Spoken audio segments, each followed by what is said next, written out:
Hello, welcome back to this Marvelous Designer tutorial series. In this one we'll be making a pullover sweater as being demonstrated by the avatar here. So this is pretty similar to a sort of t-shirt, just longer sleeved, and obviously the way the fabric is set is a bit different. So we will jump right into this one. So I'm going to be using avatar B as usual, female avatar B, and we're starting in the A pose animation. So first things first, the body of the sweater is, like I said, pretty much like a t-shirt. So we'll be using the polygon tool here, the grey one, to create the beginning. So I'm going to start with the shoulders as usual.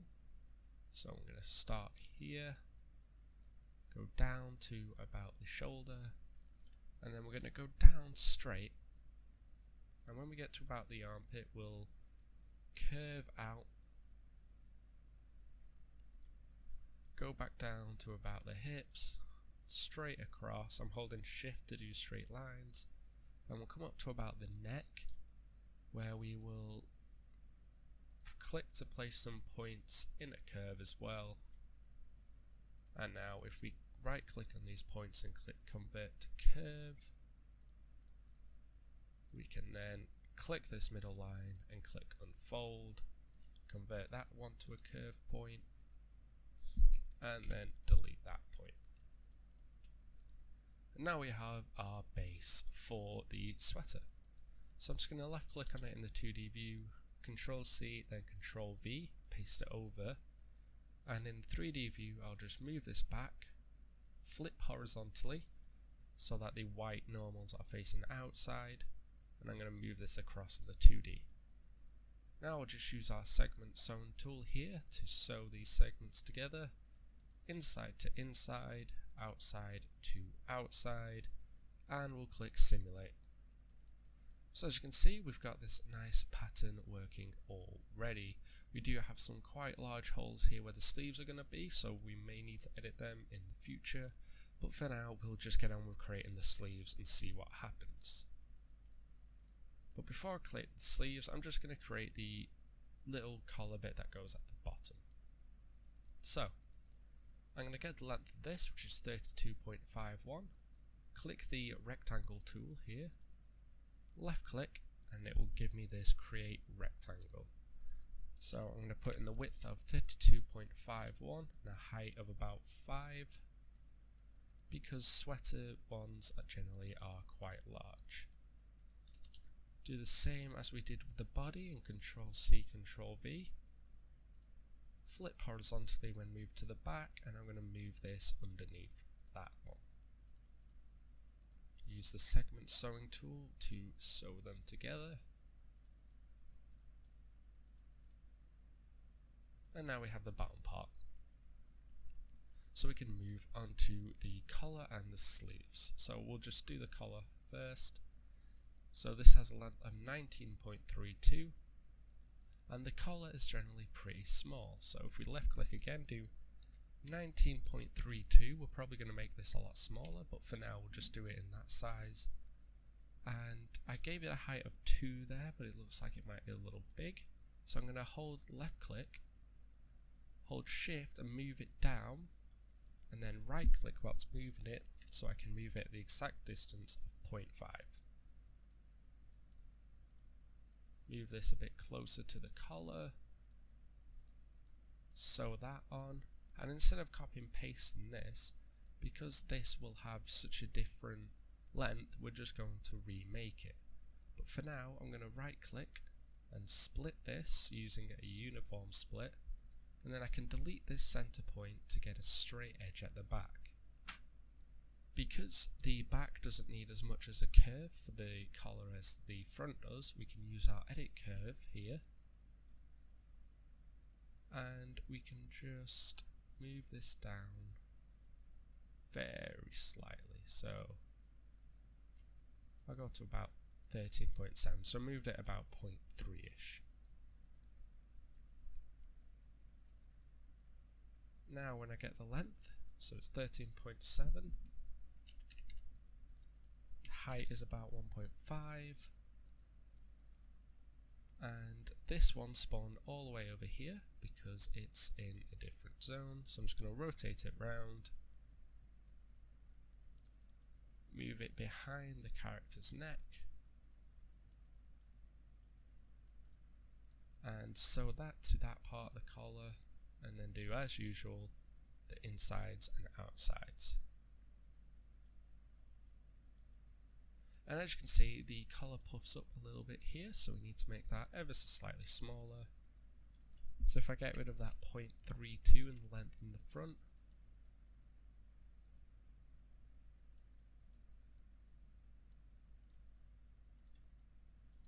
alright, we'll move it to 2. There we go. So I just need to make the collar a little bit smaller and it will lay flat. So we need to create this sleeve part now, and now the entrance to the sleeve needs to have 19.35 and then unfolded to have 19.35 on the other side again. But if we were to create a rectangle with that width, then it will get too long when we need to create the curve pattern used to sew onto this. So what we actually do is we'll create something of about width 15, and I'll give it a height of about 60.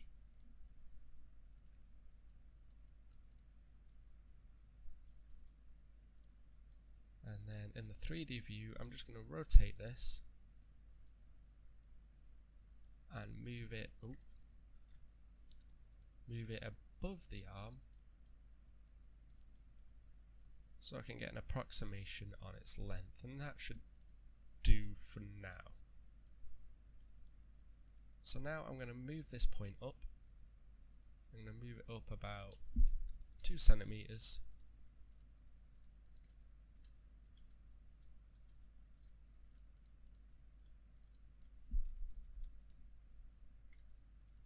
I'm going to move it up about 5 centimeters, and I'm going to split this line into 4 points, so I get 3 individual points here. And with these points, I need to create a curve. So I'm going to move these up so that the curve sort of goes up like this. And then when I convert these to curve points, should get something like that. But the length is a bit small. So I'm going to move this up another 5. Split this again.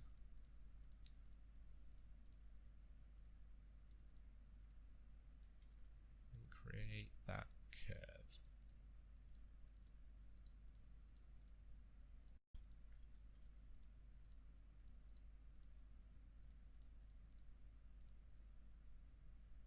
Now I want to taper this in at the edge ever so slightly.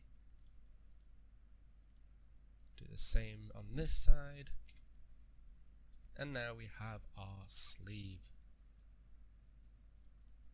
So I'm going to stitch this part to this part, and then the other side will go to the inside of the back, and if we sew that together,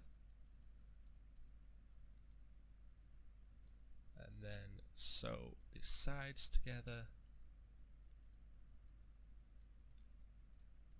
you'll see we have our sleeve. Now it might be a little bit long, so we can change that, move it up about 10.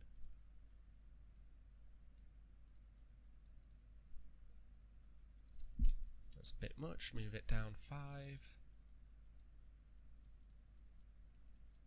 And that'll be a good starting point.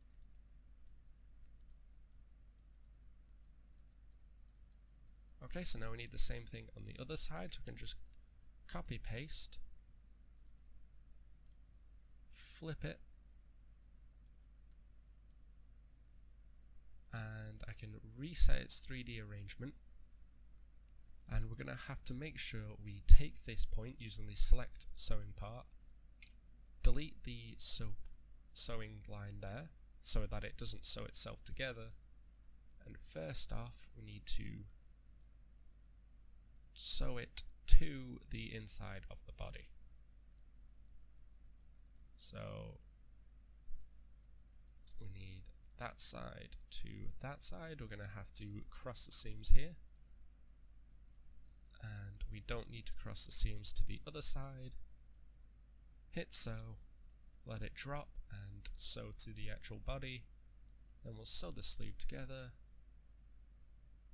and we have both sleeves. So now this is looking a lot more like a sweater, but we need to finish it off by adding the cuffs and changing the material.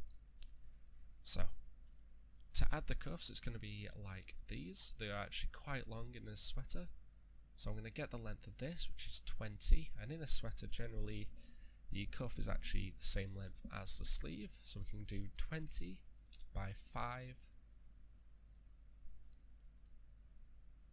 Rotate it to match the angle of the arm, and sew it to the bottom of the sleeve.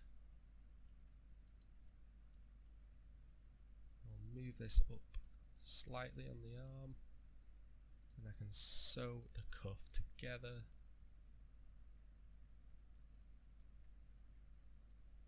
And now I can copy that, put it on the other side, and we'll do the same we did with the sleeve. We'll unsew it, reset its arrangement so we can move it and rotate it in the angle of the arm, like so. Sew it to the bottom of the sleeve and let it drape. We want to move it above the wrist so it gets an easier path to sew together. And once it's finished draping, I'm going to move the sleeve back down. And there we have our sweater. The garment is fully finished. I think the body, personally, needs to be moved down a bit. So I'm just going to move this down by about 3 centimeters.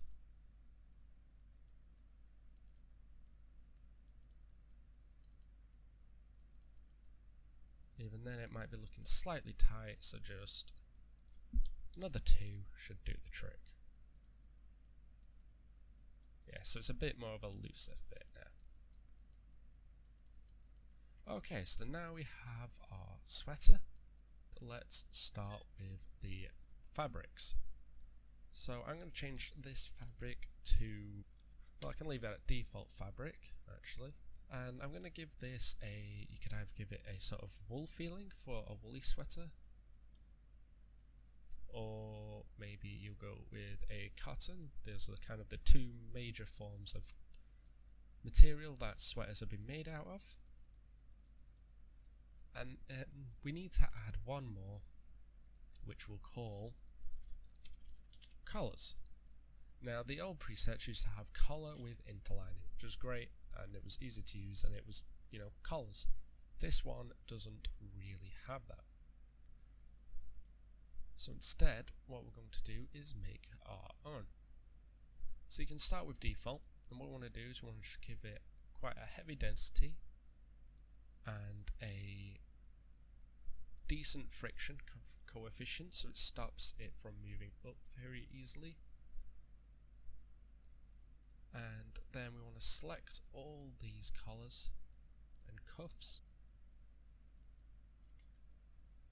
and in fabric assign them to collars, and if you want you can give it a bit of a variation in colour so you know which is assigned to the collars.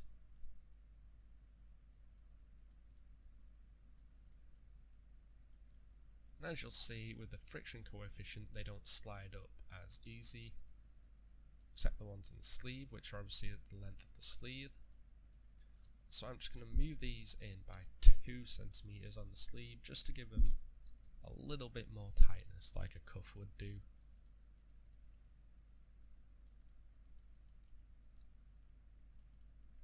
Okay, and that is our sweater.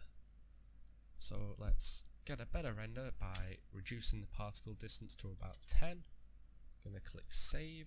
I'm going to do my pullover sweater,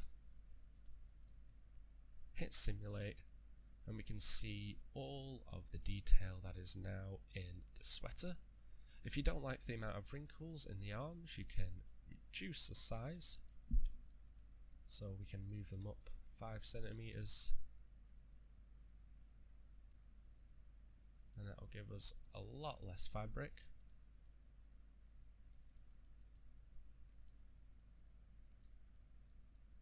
And obviously using simulation is the best way to get to know if you want more fabric or not.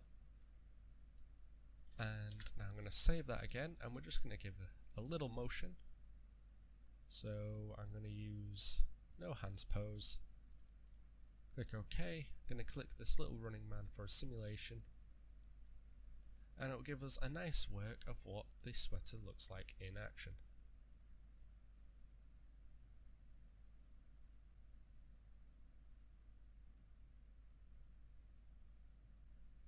So I'm just going to pause it there because obviously the